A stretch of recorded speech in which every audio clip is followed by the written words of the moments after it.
This is 2024. It is question 2, part A, and we're on to probability.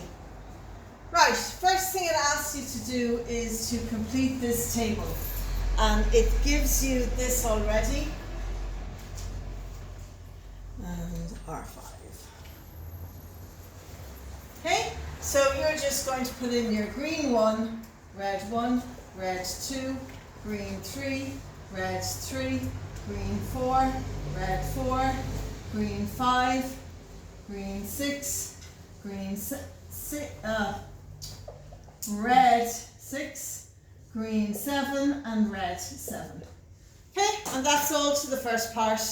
Complete the thing, done. Part B. A card is chosen at random. Work out the probability of getting a card with an even number. Well, first of all, figure out how many you have in total. Your total, always get your total, is 14. So it's going to be out of 14. So probability even. And you look at all the ones that are even, well, half of them are going to be even. So it's going to be 7 out of 14. Okay, that's your evens. Sean picks a card at random and doesn't replace it. It's red 5. So he has picked red 5. And he hasn't put it in like a little scumbag. So he has taken red 5. He then picks a second card at random. What's the probability that the second card would be a green card? Well, the first thing to note about this is Sean did not put that back. So now our total is 13. That's the only bit that's going to trip you up there. So the probability of that would be a green card. Well, there are 7 green cards left. So it would be 7 out of 13. Okay?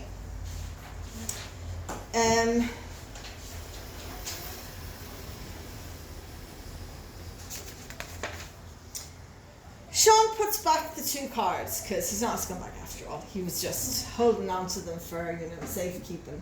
So he puts back the 2 cards. Then he picks a random card and doesn't replace it yet again. He then picks a second card at random. So find the probability that the second card is a different colour and a different number from his first card. Well, first of all, it's going to be out of 13 because he hasn't put the card back. Now, let's say he picked R5 again, okay? So it has to be a different colour, so it has to be green.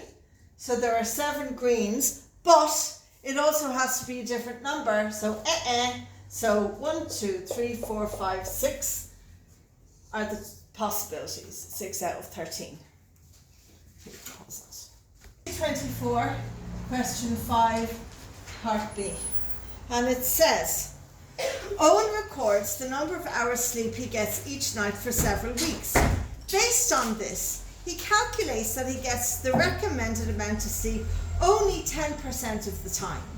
So what is the probability that he does not get the recommended amount of sleep on a particular night? Well, if the recommended R is 10, he only gets 10%, then he's getting the not recommended amount 90% of the time, because it has to add up. Okay? You can also write those, and you might want it for this as decimals. That's 0.01, and that's 0.1, see me, 0.1, and that is 0.9. Okay? When you write them as decimals. So that's the first thing. What's the probability that he does not get the recommended sleep on a particular night? 90% probability he won't get it, or 0.9. Okay, beginning on a Sunday night, Owen records his sleep each night for a week. Find the probability that Owen gets the recommended amount of sleep for the first time on a Tuesday night, which is the 3rd night from when he starts. So you have Sunday, you have Monday, and you have Tuesday. So what you do with this is you go, well, that's when he gets the recommended amount of sleep. And for him, that's only 0.1 times. But these two times, he gets the unrecommended, which is 0.9. 0.9. So to work out your probability, put those into your calculator and multiply them. So into your calculator, you can just put them in their brackets like that, no space between the brackets, or you can put in 0.9 multiplied by 0.9 multiplied by 0.1. And the answer you get when you multiply those all together is 0.081.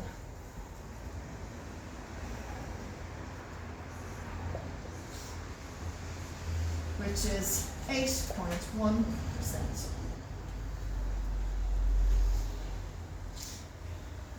Next, we go to 2024, and I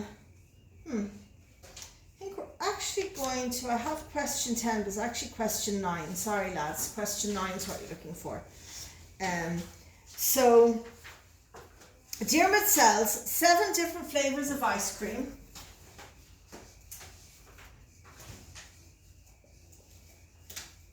On those 7 different flavours, you have a choice of 4 different toppings.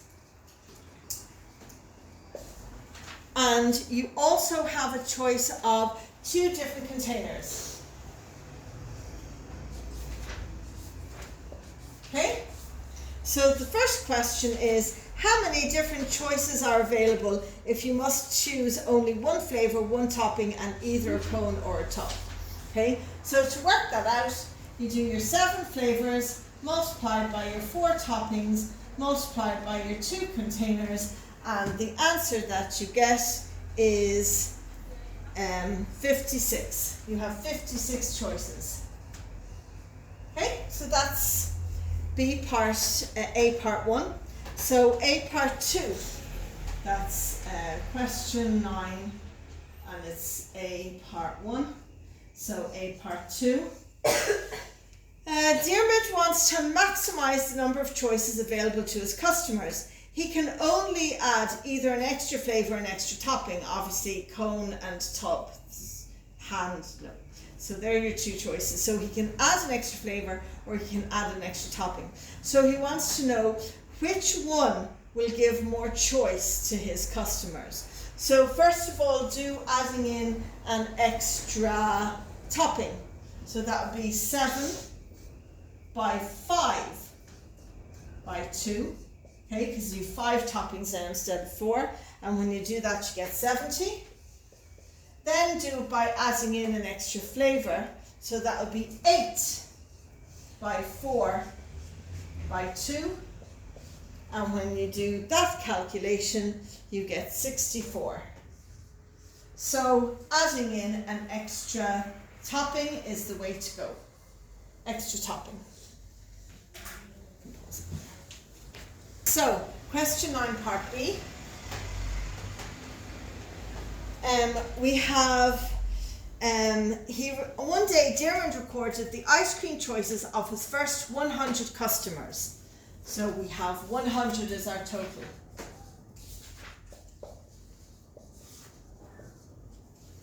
So his first 100 customers.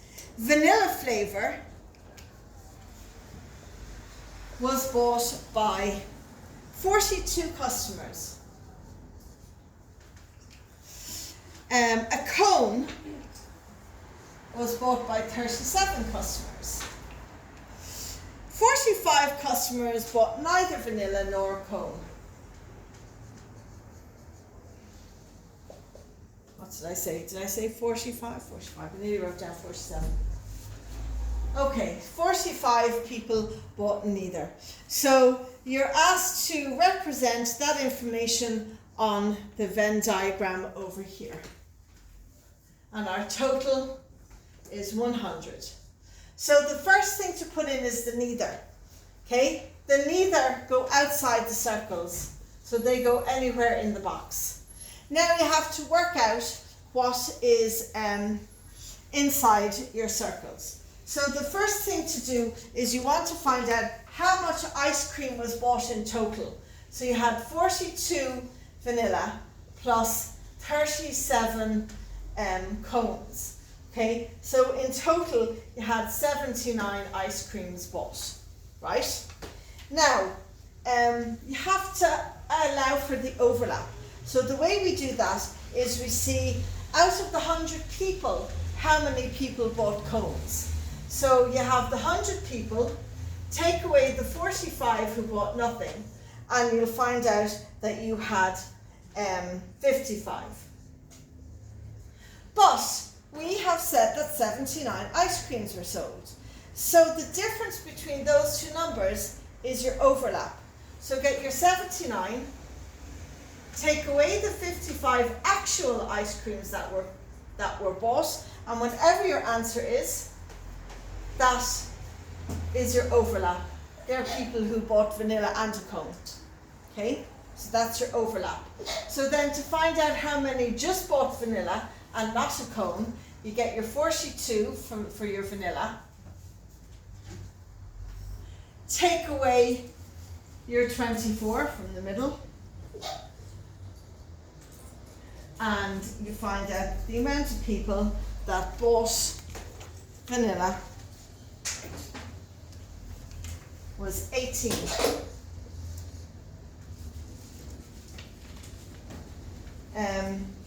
Same goes for your cone. You have 37 people bought a cone.